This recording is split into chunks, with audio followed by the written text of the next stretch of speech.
Tranche de couple. Un podcast de Guillaume et Max. La vie à deux, au fil de l'eau.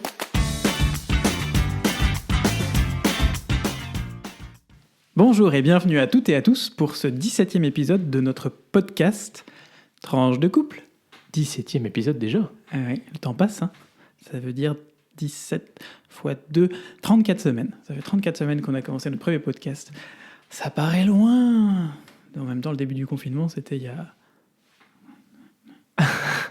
7 semaines. Ouais, ça paraît loin. Eh oui. Eh ouais. Bon, bienvenue encore une fois dans ce nouvel épisode enregistré par un jour de grand beau temps en Belgique. Vous me direz, c'est pas si rare que ça, finalement, on en profite bien en ce moment. Voilà, c'est un épisode sans titre. Ne vous attendez pas à quelque chose de très original, même si en soi, c'est une forme d'originalité de ne pas avoir de titre pour cet épisode. Ah là là, on dirait un petit peu, je sais pas, l'art contemporain. Oui, c'est ça. On se croirait devant un monochrome blanc. Exactement. Alors, qu'est-ce qui s'est passé cette semaine, Guillaume ? Enfin, ces 2 dernières semaines, en réalité. Il s'est passé pas mal de choses. Peut-être comme la semaine dernière, on va pas tellement tourner autour de ce qui concerne le coronavirus. On va aller dans des choses qui sont liées, mais pas forcément directement. On va parler chute des prix des pétroles, on va parler plan de relance européen et on va parler Happy Birthday to the Queen, the one and only. Alors, le pétrole, du coup, il continue à baisser ? Alors le pétrole, on en a parlé au dernier épisode déjà, où c'était déjà pas brillant, et l'OPEP avait mis en place un système blindé qui devait permettre un rebond des prix monstrueux. Le résultat, c'est que la semaine dernière, le prix du baril de pétrole de 125 litres, je crois, américain en tout cas, est passé à la modique somme de moins $37. Oui, non, je n'ai pas dit $37. On parle bien de moins $37. Comment c'est possible de passer sous la barre des 0$? Tout simplement parce que le pétrole, comme tous les autres biens, est lié à la loi de l'offre et la demande. S'il y a de l'offre, c'est 159 litres le baril. S'il y a de l'offre, plus il y a d'offres de pétrole sur le marché. S'il n'y a pas de demande, ça veut dire que les entreprises qui le produisent sont obligées de stocker. Et quand il n'y a plus de place pour stocker, les gens n'ont plus aucun intérêt à acheter du pétrole. Encore moins même pour le stocker. Et donc, quand il n'y a plus de demande... Donc concrètement, on te paye $37 le baril pour pouvoir stocker du pétrole. Ce que toi, tu n'es pas capable de stocker. Voilà, c'est ça, c'est intéressant. Alors, ça n'a pas duré très longtemps. Ça, c'était lundi dernier. Le mardi, les prix sont revenus à des au-dessus de 0 en tout cas. On est toujours entre 0 et 10 depuis quelques jours. Mais ça prouve que la crise a un impact... qu'on pourrait résumer en citant le meilleur d'entre nous, Donald Trump, qui disait que la crise, à cause de la crise, les gens ne sortent plus dans leur voiture. Donc ils ne consomment plus de pétrole. C'est un tantinet réducteur. En même temps, c'est pas complètement faux. Effectivement, les gens ne sortent plus, ne vont plus au supermarché, ne vont plus en balade, ne vont plus en vacances. Du coup, il n'y a plus personne pour acheter du pétrole. Les entreprises fonctionnent, pour celles qui fonctionnent, au ralenti. Alors même s'il y a effectivement toujours une certaine demande en termes de de camions qui circulent ou de bateaux, ça ne suffit pas à compenser le fait que... Le trafic aérien a chuté aussi. Et le trafic aérien a été réduit à peau de chagrin. Voilà. Donc c'était la petite histoire du baril de pétrole. Alors là, on parle ici du baril de pétrole américain. Il faut savoir qu'il y a une spécificité, puisque les États-Unis sont le plus gros producteur de pétrole mondial, sauf qu'ils n'exportent pas leur pétrole, ils l'utilisent exclusivement quasiment pour leur marché intérieur. Cela dit, le pétrole mondial se porte pas beaucoup mieux, puisque même les cours du pétrole en Asie tournent entre 0 et $10 pour ce fameux baril de 159 litres. Imaginez 159 litres, ce que ça fait. C'est pas comme si quand vous payez votre litre d'essence ou 1,50 €, vous êtes sûr. Sachant que c'est du brut. C'est du brut. C'est du brut. Donc il doit encore être raffiné. Donc dans tous les cas, même un pétrole brut acheté extrêmement bas, il y a encore toute la transformation qui doit être effectuée. Et donc, c'est pas demain qu'on aura un prix du pétrole à la pompe qui vaudra 20 centimes d'euros, notamment parce que je sais pas la proportion, mais je crois que plus de 50% du prix à la pompe, c'est les taxes. Voilà. Et il faut dire aussi que du coup, ça fera on se réjouit toujours en tant que consommateur de la baisse des prix du carburant, mais derrière, ça fait aussi une baisse de rentrée de taxes pour l'État qui va devoir trouver de l'argent ailleurs. Alors en ce moment, on a été très créatif pour trouver de l'argent, mais à un moment donné, ça aura aussi d'autres impacts qui, je l'espère, ne seront pas répercutés trop fort sur le consommateur lambda. Excellente transition, Guillaume, pour le deuxième sujet de cette actu. Le plan de relance européen. Alors où est-ce qu'on en est ?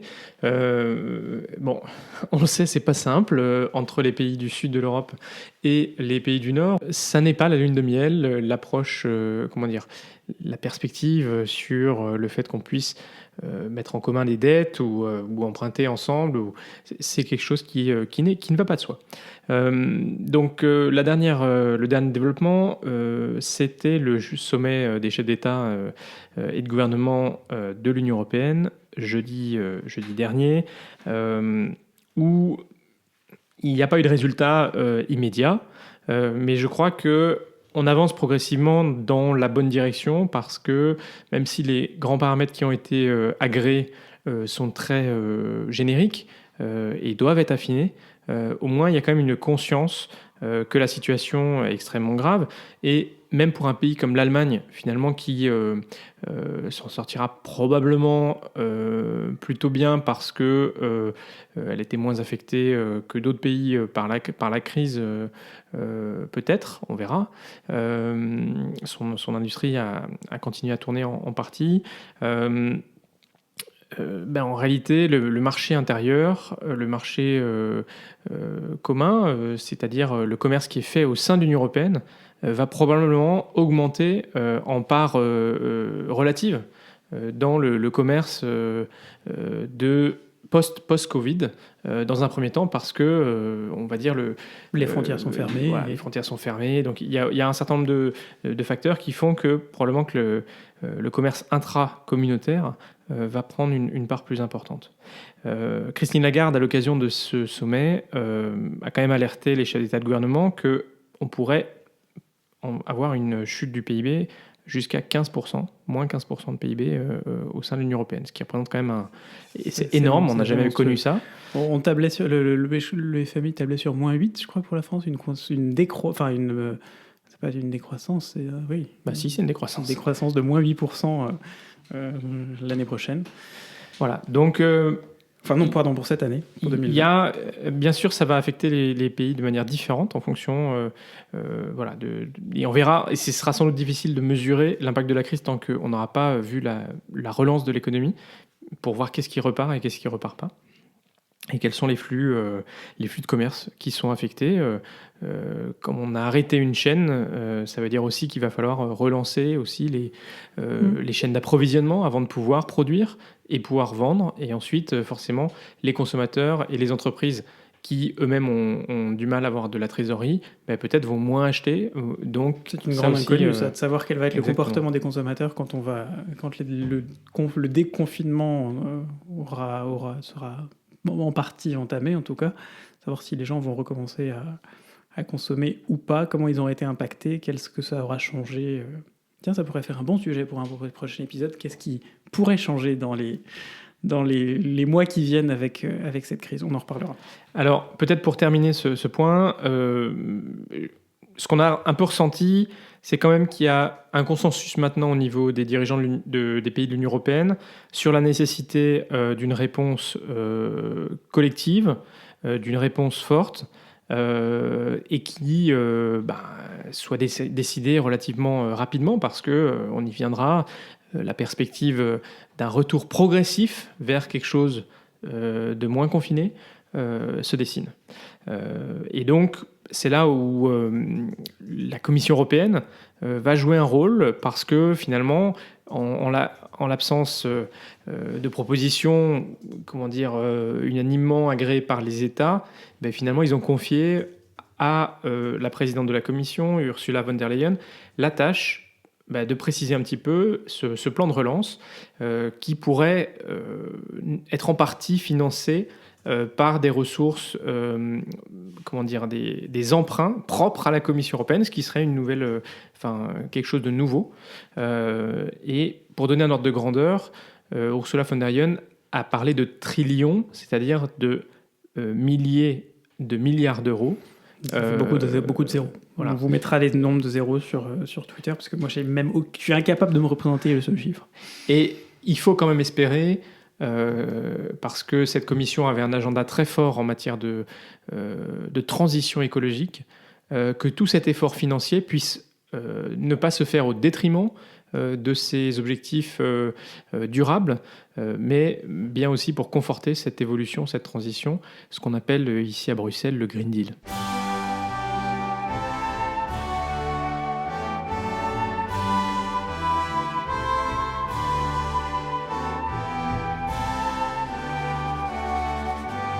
Et oui, on ne pouvait pas faire l'impasse sur l'anniversaire de la reine Elisabeth, de la reine d'Angleterre, qui a eu 94 ans le 21 avril dernier, et donc c'était dans nos 2 semaines. Mais c'est son vrai anniversaire ou comment ça se passe ? Oui, alors en fait, c'est vrai Guillaume, la tradition veut que la monarque célèbre 2 fois son anniversaire. Alors, en réalité, c'est effectivement son vrai anniversaire, le 21 avril, c'est le jour de sa naissance. Et c'est un premier anniversaire qui est plutôt célébré dans la sphère privée, même si habituellement, il y a des coups de canon qui lui sont donnés pour lui rendre hommage. Et cette année, Elisabeth a dit que bon, il valait mieux ne pas faire trop se faire remarquer. Voilà, trop se faire remarquer. Donc, il n'y a pas eu de coup de canon. Donc visiblement, elle a fait quelques visios avec ses petits-enfants, y compris avec... Bon, elle s'est mis à WhatsApp, elle aussi. Voilà. Donc elle aussi a fait des confines apéro. Big up à mes grands-parents qui se sont mis à WhatsApp. Oh, on n'a pas encore fait le confine apéro avec eux. 89 et 90 ans, 90 ans, ils se sont mis au WhatsApp et au confine apéro. Non, pas au confine apéro. À l'anniversaire souhaité en vidéo. Et à l'anniversaire vidéo. Alors, pourquoi est-ce qu'il y a un deuxième anniversaire ? En fait, il y a une tradition britannique vieille de 250 ans qui fait que les monarques anglais ont 2 anniversaires depuis 1740. Alors, pour la petite histoire, en fait, c'est l'ancêtre de la reine Elisabeth II, George II, qui avait décidé d'organiser son anniversaire en juin, plutôt que le jour de sa naissance, qui était le 6 novembre, parce que la météo n'était pas très clémente. Et donc... on parle de la météo du Royaume-Uni. Le deuxième samedi de juin, il y a une parade militaire qu'on appelle Trooping the Colour, connue aussi sous le nom de The Queen's Birthday Parade. Et donc, cette année encore, selon les modalités qui seront permises, la reine d'Angleterre fêtera son 2e anniversaire annuel. Voilà pour notre rubrique Actu. Sans transition, on passe à la rubrique Vie de couple. Merci pour cette petite explication historique sur les anniversaires de la reine Elisabeth II. Il y en a qui savent en profiter, 2 fois plus dit. Et on va passer à notre rubrique Vie de couple. Notre vie de couple se résume beaucoup à notre maison. On a de la chance d'avoir une maison assez grande, mais on commence à bien la connaître. Petit coin, chaque recoin, chaque plainte, chaque ampoule. Encore ce matin, Max a été suspendu en haut d'un escabeau de 2 mètres de haut à essayer d'accrocher à un crochet Enfin, de fixer un crochet, un luminaire, pour accrocher le luminaire. Mais tout s'est très bien passé, le luminaire est suspendu, on ne risque plus de le prendre sur la tête en regardant notre série du soir. D'ailleurs, en parlant de série...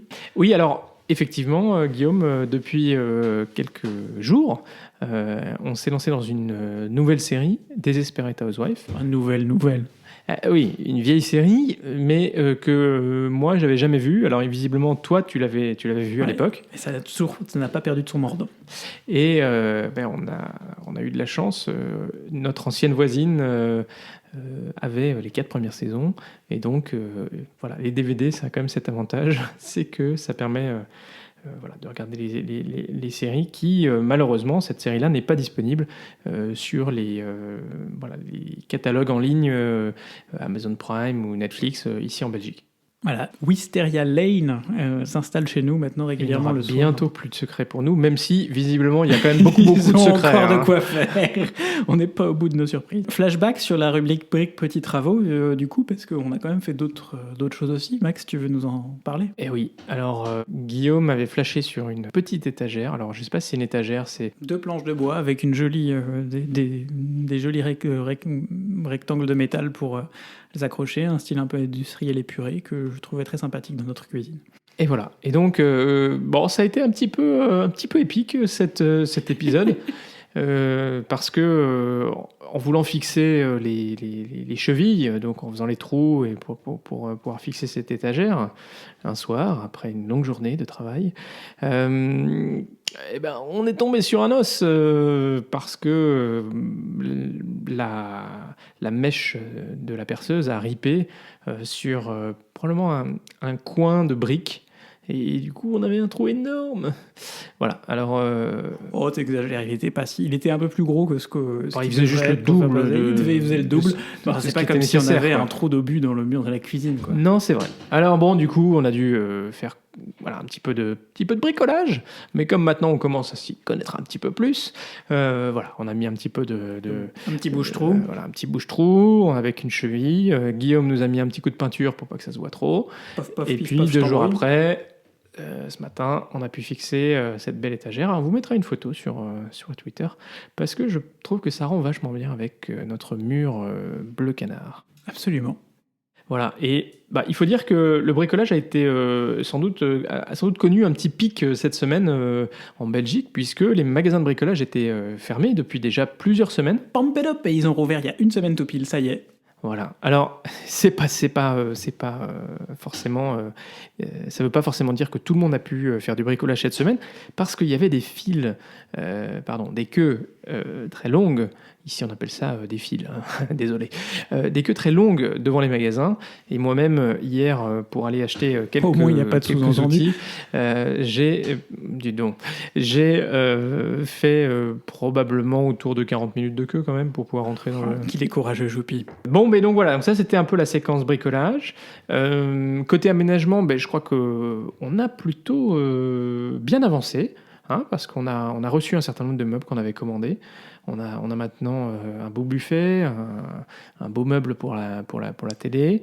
On a aussi un banc dans l'entrée pour pouvoir se déchausser quand on arrive. Enfin, ça, ce sera pour l'après-Covid, parce que pour l'instant, Max ne veut pas qu'on se déchausse dans l'entrée. Il faut qu'on se déchausse directement devant la porte. Exactement. Ne risquons pas les choses. Soyons un petit peu méticuleux. Prudent. Voilà, prudent. On a quand même réussi à revendre tous les autres meubles qui ont été remplacés par ces nouveaux meubles. Et il faut dire que si, juste avant de déménager, il n'y avait pas forcément full, le fait que les magasins d'aménagement étaient fermés pendant si longtemps, ils sont toujours fermés d'ailleurs, on a eu un regain d'intérêt pour nos meubles Ikea, nos dressings, les différentes choses qu'on avait à vendre. Tout est parti, c'est vraiment très étonnant. Et on attend quand même encore une table basse qui, bien que commandée il y a plus de 3 mois, visiblement... Je précise quand même qu'elle a été commandée mi-janvier. Ouais. Je sais pas. Déjà, elle a mis du temps à arriver en conteneur, puis pas de chance, le conteneur est arrivé pile poil au moment du confinement.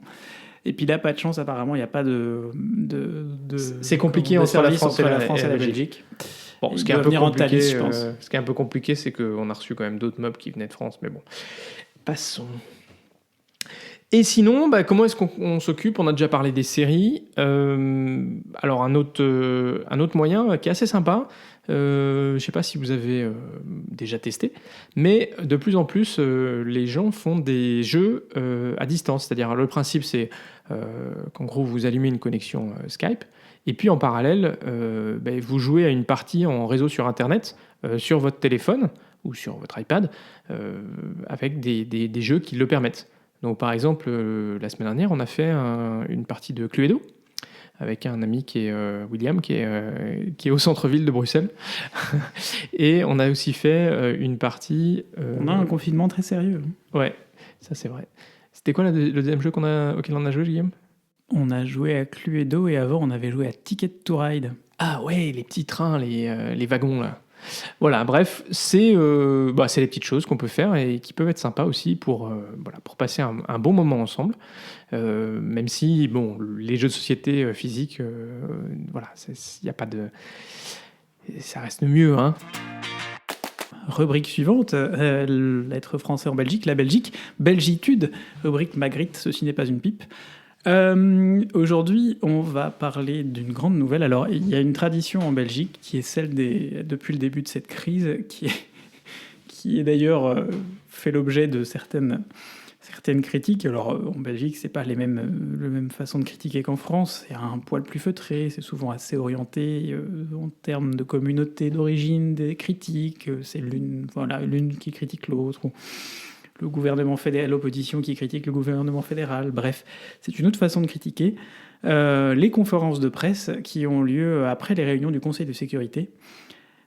Puisque ce Conseil de sécurité a commencé à 15h hier après-midi, mais que la conférence de presse n'a pu débuter officiellement qu'à 22h hier soir. C'est pas la première fois, c'est souvent le cas en fait. Déjà la toute première, je me souviens, la semaine avant le confinement, on avait attendu avec impatience les mesures qui sont finies par arriver à 22h30. Alors on l'imagine, un cauchemar pour les journaux qui doivent boucler. Je voyais ce matin passer des tweets de journalistes du Soir et de La Libre notamment qui disaient que le gouvernement ne leur avait pas rendu la tâche tellement facile, mais qu'ils étaient très fiers de leurs équipes. Et j'imagine effectivement qu'ils ont beaucoup travaillé du coup quelque part entre 11h et minuit et demi, parce que pour que les journaux arrivent à temps dans les rotatives, j'imagine qu'il faut s'y prendre assez tôt, même en période de crise. Et donc, cette fameuse conférence de presse qui a eu lieu à l'issue du Conseil de sécurité hier a amené à dresser les premières pistes de déconfinement en Belgique. C'est un déconfinement qui aura lieu au moins en 3 étapes et demie. Une sous-étape le 4 mai, c'est la réouverture des merceries. Alors pourquoi la réouverture des merceries le 4 mai ? C'est pour que les gens puissent se procurer les accessoires, le matériau nécessaire pour fabriquer, ce qu'ils le peuvent en tout cas, fabriquer des masques. La Belgique s'est engagée, comme d'autres pays, à fournir des masques, mais évidemment, pour l'instant, c'est difficile de s'engager sur quand, comment.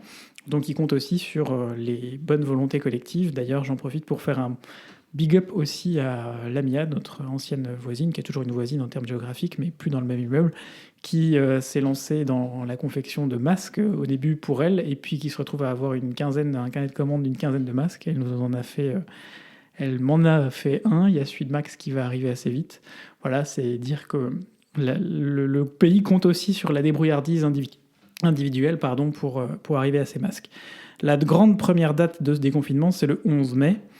Puisque le 11 mai, c'est la réouverture sans distinction, donc c'est une différence par rapport à d'autres pays de tous les magasins, à condition évidemment qu'il y ait un respect des gestes barrières, et notamment les distances, pas plus de X personnes au mètre carré en fonction des magasins. Je crois que c'était une personne par 20 mètres carrés ou quelque chose comme ça, enfin bref, ça dépend aussi peut-être du type de magasin, mais donc tout le monde rouvre, sauf les coiffeurs, qui eux rouvrent la deuxième étape de déconfinement, 18 mai, réouverture des coiffeurs, réouverture d'une grande partie des écoles.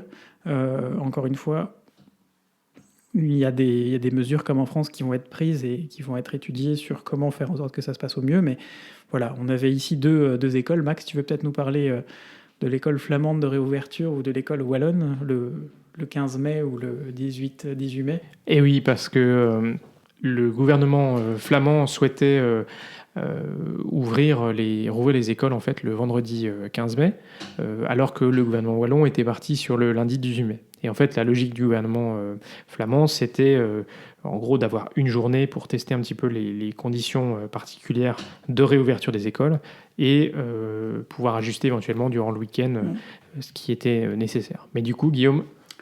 Du coup, finalement, tout le monde réouvre le 18. Moi, j'aimais bien l'idée d'avoir le week-end pour réfléchir. Mais bon, voilà, c'est les décisions. On ne conteste pas les décisions qui sont prises une fois qu'elles sont prises. C'est trop facile. Et puis, donc, dernière étape de ce déconfinement, début juin. Pour l'instant, on parle du 5 juin, mais c'est une date toujours entre guillemets. Et toutes les mesures, de toute façon, qui sont annoncées aujourd'hui, peuvent être révisées en fonction de l'évolution de l'épidémie, comment les choses se passent et avancent. Et donc cette dernière mesure, ce sera la réouverture évidemment des restaurants et des bars. Dernière phase, troisième phase, pardon. Qui est suspendue à l'évolution elle aussi de l'épidémie, j'imagine pas mal de réflexions sur comment respecter les mesures barrières. On parle mesures barrières, bars. Moi, personnellement, je vois pas. Là, je cherche. C'est un peu, ça me fait un peu mal, mais c'est un peu comme mesures barrières et salles de spectacle. Pour l'instant, je sèche un peu sur le sujet. J'imagine qu'il y a des gens qui se penchent dessus. Il y a des solutions. Il y a sûrement des choses à faire, notamment pour tout ce qui est de l'extérieur. On a la chance d'arriver l'été, et donc il y a plein de choses qui pourront être... plein de terrasses qui pourront être ouvertes en extérieur pour aider un peu aussi. Mais voilà. Et puis, j'oubliais une petite chose, c'est qu'à partir du 18 mai, en théorie, on devrait peut-être, éventuellement, potentiellement, pouvoir faire des réunions privées chez soi. Donc, à nouveau, peut-être une vie sociale limitée, mais néanmoins un renouveau de la vie sociale. Surtout réelle, puisqu'on n'a pas manqué de vie sociale, mais c'était très virtuel. C'est vrai. Max, comme j'ai beaucoup parlé et que les gens doivent se lasser un peu, est-ce que tu veux faire ta rubrique tech maintenant ? Alors Max, ça y est, t'es un maker. Et oui, on vous en a parlé la dernière fois. Je vous avais dit que j'avais commandé une imprimante 3D. Il est au taquet, un truc de malade. Et voilà, donc cette imprimante 3D, je l'ai reçue il y a une semaine et demie environ. Et puis, voilà, j'ai découvert, monté. Voilà, c'est assez rapide. Bon, ça prend quand même 1h30 à 2h quand même pour monter l'imprimante. Et ensuite, j'ai commencé à imprimer quelques petites choses. Alors, je tiens dans mes mains un petit chien imprimé en 3D, qui est première chose que j'ai imprimée. Voilà, on vous fera une petite photo si vous voulez avec Guillaume et et mon petit chien. Voilà, c'est donc le principe de l'imprimante 3D. Je sais pas si je crois pas que je vous en avais parlé la dernière fois. L'idée, c'est que vous avez une bobine de filament que vous achetez bien sûr, qui est produit d'ailleurs pour une bonne partie, en tout cas le filament que j'utilise, le PLA, acide polylactique.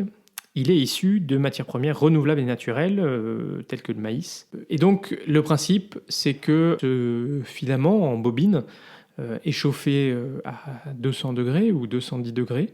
Et à ce moment-là, il fond et il peut être étalé par, comme une imprimante classique. Sauf qu'au lieu d'étaler de l'encre, ça étale du plastique fondu. Voilà, donc en une demi-semaine, j'avais fabriqué et j'ai pu livrer le premier vendredi après Pâques 25 supports de visière pour les soignants. Et j'ai livré cette semaine. Qu'il avait beaucoup travaillé sur ces 25 visières. Mais... Et j'ai livré cette semaine 60 supports de visière. Oh yeah. Vendredi dernier. Donc voilà, c'était la production d'une semaine. Si vous voulez voir à quoi ça ressemble, pareil, on mettra aussi en photo la chasse hebdomadaire de Max. Voilà, et puis je pourrais mettre peut-être une petite vidéo aussi pour vous montrer à quoi ça ressemble, l'impression 3D et comment concrètement ça se fait. Le principe, c'est qu'on utilise un fichier qui a été créé par d'autres et ensuite on le met dans l'imprimante une fois avec une configuration et puis ça imprime. Donc pour moi, l'imprimante imprime deux supports de visière en à peu près 1h40. Voilà. Et donc, en parallèle de ma semaine de travail un peu chargée, je faisais des petites pauses régulièrement pour pouvoir enlever les visières et lancer de nouvelles impressions. Alors, je voudrais aussi rendre hommage au Fab Lab. Donc, les Fab Labs, c'est des laboratoires de fabrication, Fab Lab, qui existent aussi d'ailleurs en France. Qui sont des endroits où justement les imprimantes 3D, les appareils de découpe laser sont présents et peuvent d'ailleurs être en partie ouverts au public pour s'essayer, faire des réalisations. Et donc l'Université libre de Bruxelles a un Fab Lab qui a structuré la réalisation de ces visières avec un soutien financier d'une fondation, la fondation Michel Kremer, qui permet d'apporter les fonds parce que naturellement les bobines de filaments, mais aussi le plastique, les feuilles plastiques qui servent de visière et les élastiques doivent être fournis et ça a un coût. Et donc je voudrais faire un big up parce que ce Fab Lab arrive à livrer maintenant 6000 visières par semaine, donc principalement grâce aux machines dont il dispose au sein du Fab Lab, mais aussi grâce aux efforts de particuliers. 1% made in Max. Voilà, donc c'était ce dont je voulais vous parler dans la rubrique tech. J'ai aussi fait quelques supports, quelques petits ustensiles qui permettent de soutenir les masques pour éviter que l'élastique tire un peu trop sur les oreilles. Donc j'ai aussi fait quelques supports de masques On comme vous ça. montrera sur comment ça marche. Et puis, si jamais vous êtes intéressé, faites-nous un petit message, un petit WhatsApp, un petit Twitter, un petit Facebook ou n'importe où vous savez nous trouver pour qu'on vous en envoie un ou deux. Dernière rubrique de ce podcast, une fois n'est pas coutume, on termine par la rubrique sortie culture. Alors c'est toujours un peu compliqué, on aurait pu parler ici aussi des jeux en ligne qui finalement font partie d'une forme de culture dématérialisée à l'ère du Covid, mais qui est appréhendé par Guillaume avec intérêt en ces temps de confinement. C'est ça. Et oui, ceux qui ne le connaissent pas... Vous pourrez savoir qu'il a quelques jeux vidéo. Là. Ah pardon, excuse-moi. J'ai cru que tu parlais des jeux que tu joues sur ton ordinateur. Tu vois, non, les Flight Simulator. Sur mon ordinateur, mais ça fera l'objet d'une autre rubrique à l'occasion. Ah oui, moi aussi j'ai un côté geek, c'est un peu moins... Non mais forcément, je veux dire, on vit pas ensemble pendant quasiment 10 ans sans partager quand même un certain nombre de choses. Il a attendu quand même, j'ai quand même attendu 10 ans avant de lui présenter Flight Simulator qui a représenté une grande partie de ma vie pendant quelques années avant. Bref, sortie culture, rubrique culture aujourd'hui est sortie. Moi je voudrais revenir sur toutes ces vidéos d'opéra, de ballet, de ces systèmes qu'on a vus mis en ligne, finalement ces éléments mis en ligne par les radios, par des télés, par des institutions culturelles, et sur le fait qu'une grande partie de ces éléments peuvent arriver en ligne grâce au soutien d'entreprises privées. C'est ce qu'on appelle notamment le mécénat de compétences. Le mécénat, en fait, il y a plusieurs types de mécénat. Il y a le mécénat financier, qui est quand une entreprise donne de l'argent pour soutenir l'une ou l'autre cause. Il y a le mécénat matériel, quand une entreprise met à disposition du matériel d'une institution. Par exemple, aujourd'hui, on a un certain nombre d'entreprises pendant la crise qui mettent à disposition des hôpitaux et des services de soins, des matériels qui peuvent être utilisés dans le cadre de la gestion de la crise. Et puis vous avez enfin le mécénat de compétences, qui est quand des entreprises mettent à disposition les compétences de ses employés, de ses collaborateurs pour une institution. Par exemple, en matière de diffusion en ligne, il y a un certain nombre d'institutions, Comédie Française, Odéon, Opéra Comique ou Château de Versailles Spectacle, qui ont mis en ligne des spectacles gratuitement. Ces spectacles ont été produits avant. Pour filmer un spectacle, il faut des techniciens son, des techniciens vidéo, des monteurs, il faut toute une galaxie de gens qui fonctionnent autour. Ça coûte de l'argent. Et un certain nombre de mécènes prennent en charge ces projets particuliers, parce que c'est des projets qui sortent de l'ordinaire, qui peuvent donner aussi une forme de visibilité et qui permettent donc de mettre à disposition du grand public des œuvres, notamment en période de crise. Il y a des grandes entreprises, comme notamment Orange, qui met en place, qui aide à la diffusion sur Internet via un mécénat à la fois matériel et de compétences. Et puis, il y a d'autres... ils font aussi du mécénat autour des MOOC, ces cours en ligne qu'on trouve de plus en plus sur l'un ou l'autre sujet. Ils en ont fait notamment avec le Château de Versailles. Il faut savoir que, par exemple, Louvre s'est associé avec la Mutuelle Générale de l'Éducation Nationale, la MGEN, pour financer des dossiers documentaires pédagogiques sur l'un ou l'autre chef-d'œuvre de ce musée. Ou alors vous avez des grands opérateurs comme Samsung, par exemple, qui font plutôt du mécénat aussi pour tout ce qui est diffusion, rediffusion, transmission en ligne, ou sur les applications. Si vous téléchargez les applications de musées, vous verrez qu'il y a souvent un petit logo caché quelque part d'entreprise. C'est pas juste pour faire joli, c'est pas de la publicité au sens premier du terme, c'est-à-dire payer. C'est une entreprise qui a payé pour pour cette application, ou en tout cas qui a contribué à la mise en place de cette application. Voilà. Et parfois, c'est les fondations de ces entreprises qui financent ces efforts. C'est souvent les fondations. Pour les plus grosses, c'est souvent des fondations, puisque ça permet aussi de mettre en place une gouvernance séparée ou partiellement séparée de l'entreprise et d'éviter des histoires de conflits d'intérêts ou de choses comme ça. Et ben voilà, on a appris des choses. Merci Guillaume de nous avoir partagé la différence dans les différents types de mécénat. Voilà, c'est déjà la fin de cet épisode. On voulait vous remercier parce que vous êtes toujours plus nombreux à nous écouter. N'hésitez pas, si vous le souhaitez, à nous mettre des commentaires ou une note sur Apple Podcast, par exemple. Ça nous fera plaisir et ça permettra aussi de faire découvrir ce podcast si vous l'aimez bien. Alors n'hésitez pas aussi à en parler autour de vous. Et vous pouvez toujours nous envoyer des mails ou nous mettre des messages. Donc les mails sur tranche de couple avec le chiffre 2 @gmail.com et tranche de couple toujours avec le chiffre 2 sur Twitter pour nous dire ce que vous pensez de notre podcast, mais aussi, nous poser des questions ou nous suggérer des sujets que vous souhaiteriez qu'on aborde. Voilà, bonne continuation à toutes et à toutes, et à très vite pour de nouvelles tranches vitaminées.